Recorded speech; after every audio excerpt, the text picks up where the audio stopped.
του Παναθηναϊκού γρήγορα να μπει.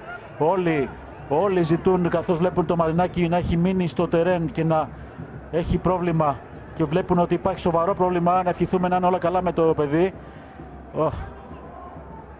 Νίκο, βλέποντας τις αντιδράσεις των παικτών, καταλαβαίνουμε ότι έχει μείνει ανέστητος ο Μαρινάκης στο χόρτο. Έχει φύγει ο Καπίνο από το... Υπάρχει πολλή αγωνία. Είναι αυτές οι φάσεις που κάποιος από τη σύγκρουση... εδώ βλέπετε τη σύγκρουση με τον Κύρια. Ο Μαρινάκης φάνηκε να μην έχει τις αισθήσεις του μετά. Και γι' αυτό όλοι φώναζαν και συνεχίζουν να φωνάζουν με πολλή αγωνία και έχουν αντιδράσεις σοκαρισμένων. Διακοπή, πάμε στον Νίκο Τζουάνι. Όλος ο πάγκος του Παναθηναϊκού είναι όρθιος, παρακολουθεί με αγωνία. Ο Γιάννης Αναστασίου προσπαθεί και αυτός να πλησιάσει. Ο Στέφανος Καπίνο βρέθηκε κοντά στον συμπαίκτη του, παρακολουθεί. Υπάρχει πολλή αγωνία, καθώς προσπαθούν να κάνουν τον παίκτη να συνέλθει. Και αυτή η διακοπή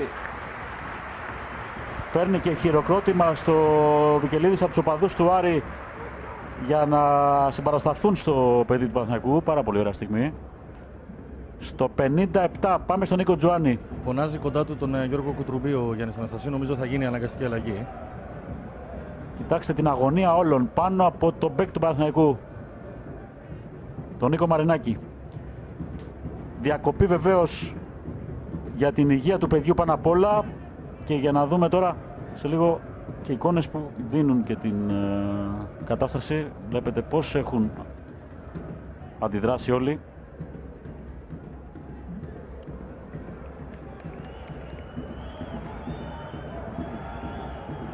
Σοκαρισμένος ο Καπίνο Νίκο, ναι. Σοκαρισμένος ο Στέφανος Καπίνο, έχει δακρύσει. Φωνάζουν να μπει ασθενοφόρο νομίζω στο γήπεδο. Έχει δακρύσει. Φωνάζουν όλοι να μπει ασθενοφόρο Καπίνο. Κοιτάξτε πώς αντιδρά.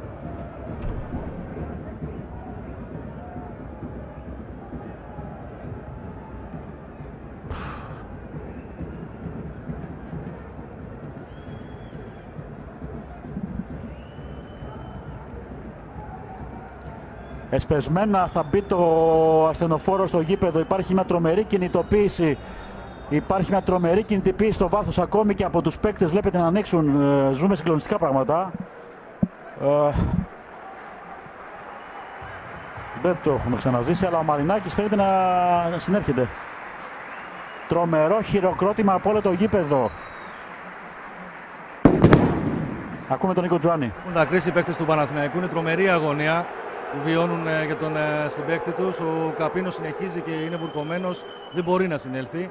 Είναι μαζί από τις ακαδημίες του Παναθηναϊκού. Νίκο, το καλό είναι ότι έχουμε διαφορετική εικόνα για τον παίκτη, έχει σηκωθεί πλέον. Μακάρι το παιδί να είναι καλά, να μην έχει τίποτα. Είναι συγκλονιστική η αντίδραση των οπαδών του Άρη και το χειροκρότημα αυτό. Εντάξει, έχει συνέλθει το παιδί, έχει σηκωθεί και έχει ένα ξέσπασμα, βλέπετε.